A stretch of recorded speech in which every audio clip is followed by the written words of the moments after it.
Hello YouTube, this is Attorney Colin Wynn. I am posting today about a concept that's near and dear to my heart. It deals with a field of law that I've been practicing since I started, going on 7 years now. It deals with immigration, and the scenario that I want to talk about today deals with sponsoring a individual that's not a U.S. citizen or a green card holder, which usually deals with students who are international students, as well as undocumented individuals, and probably the major last one would be just tourists. People who came here on a tourist visa and wanted to, met and decided to stay and get married to you. So the spouse has to be either a green card holder or a U.S. citizen to sponsor these non-U.S. nationals. And it's a process, but I want to kind of dumb it down a little bit, make it kind of basic, but also talk about possible pitfalls of it. So the first step is you would get married legally, which is at a courthouse, get a marriage certificate or license, and you would be filing an I-130. The U.S. citizen or the green card holder would be filing an I-130 and an I-485. I-130 is a petition to sponsor immediate relative, family relative, which deals with your loved one, like your wife or your husband or your children, and also in some circumstances your parents. But that's pretty limited to the immediate relative category. And with that, you would also be filing a I-485, which is adjustment of status, which is you're adjusting the status of your spouse to become a legal permanent resident, which is also known as a green card holder. Those things are submitted with your marriage certificate and just any other forms that they would need. It's very basic. They'd want to make sure that you are not in a different marriage, so they would likely be asking for divorce decrees if you've been married prior, both parties. And if the parties have never been married prior, then there would be no divorce decree necessary. And they need basic information, and they would likely issue a green card, which otherwise known as a legal permanent resident card. And most people, that's the pitfall. They think, oh, it's very simple, and I got my green card. But this is where people don't realize that green card is usually for 2 years.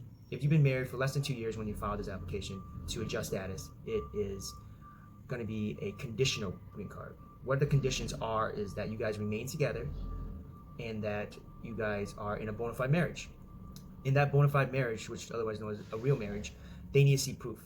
And the green card expires after 2 years. And you would have to file an application, it's called an I-751, to remove the condition to get a 10-year green card. That 10-year green card process is much, much more complicated because they want to give you the opportunity to live together, to create a life together, and then they'll come back and say, okay, now show me information that you guys, have been a married couple and been acting like a married couple and not just married for immigration purposes. Things like bank accounts, tax returns, utility bills, leases, names on vehicles. They're vital to the application, and they need those things. Bank accounts, if I didn't mention it. Those things are vital and necessary. A lot of people think the first process is basic, submit something basic, and then, for the most part, they give you a green card. And it's true, because most of the time they honor that marriage license or certificate. And then after 2 years, or roughly before 2 years, you have to file. That's when the inquiries start to occur. And people, this is where the downfall. They think submitting something basic, a few pictures, social media stuff, which is necessary, but you need all of those things. And if there's something that triggers them, that they're missing one, or if they feel like there's something odd, that's when the investigation stage begins. And then they will do a lot of things that most people don't think they would do, which is USCIS. They would knock on neighbors' doors. They would randomly stop by and knock on your door to see if the other person's home, to make sure you guys are living together.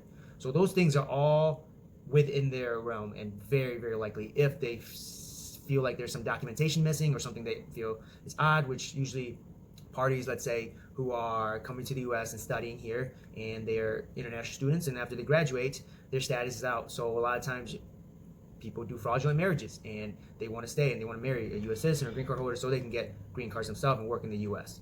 That's what USCIS is looking for, and they want to make sure that's not the case. So it's very important to give them everything they need, and don't assume that just because you're in a real marriage, you have nothing to worry about. And that's actually the worst clients for me. The ones who are like, oh, it's a real marriage, I'm not worried. These people do fake marriages and they get it.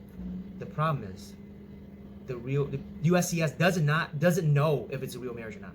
They just know from the evidence if it's a real marriage. And you don't submit enough evidence, they will deny you and possibly put you into removal, which is otherwise known as deportation proceedings, because they don't believe you, because there's not enough evidence. And you as the petitioner, you as the both parties, the couple, you guys are the ones responsible to prove to them that it's a bona fide marriage.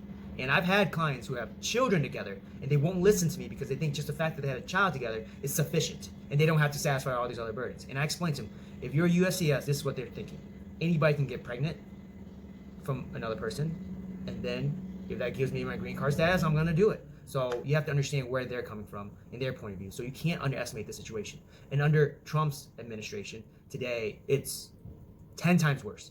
They're looking for anything and everything to deny you and to possibly put into removal proceedings. So I'm not saying an attorney is necessary at all times. I'm just saying, let's say 90% of the time, you don't have any problems if you're very diligent and everything. But that 10% of the time can make your life a living hell, unfortunately. So those are just, quick breakdown of the process and my kind of warning. But individuals who are attentive and, very knowledgeable might be able to go through without a problem. However, sometimes I caution at whether it's worth the risk. But either way, comment below, like this video if you think it's informative, and give me some feedback. See if you guys want to hear about other issues. I would gladly entertain those. Thank you. Have a great day.